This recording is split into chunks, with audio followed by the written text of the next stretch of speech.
Davlatimiz rahbari boshchiligida o'tkazilgan video selektor yig'ilishida mahalla tizimidagi islohotlarni yangi bosqichga olib chiqish hamda joylarda ishlarni samarali tashkil etish masalalari muhokama qilinib, mamlakat bo'ylab tozalik va ozodalik oyligi e'lon qilindi.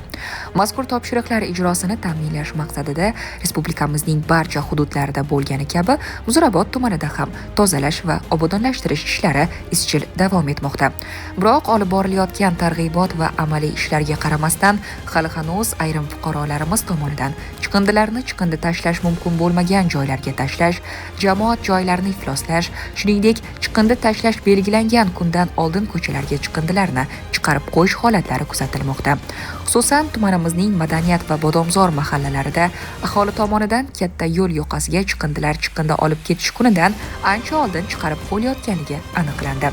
Bu holat nafaqat tuman ko'rkiga, balki atrof muhit sofligiga ham salbiy ta'sir ko'rsatmoqda.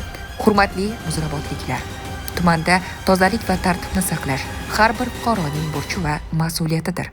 Shuning uchun har biringizdan so'raymiz, uyingizda yig'ilib qolgan chiqindilarni faqat chiqindi olib ketish kunida ko'chaga chiqaring. Jamoat joylarida chiqindilarni belgilab qo'yilgan maxsus idishlarga tashlang.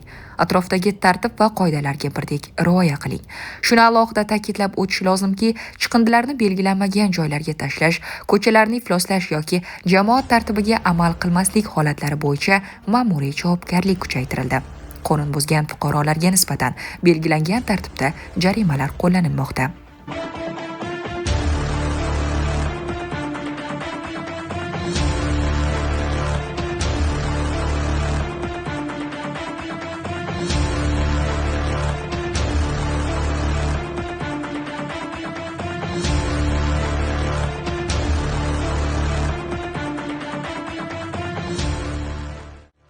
Birgalikda harakat qilaylik.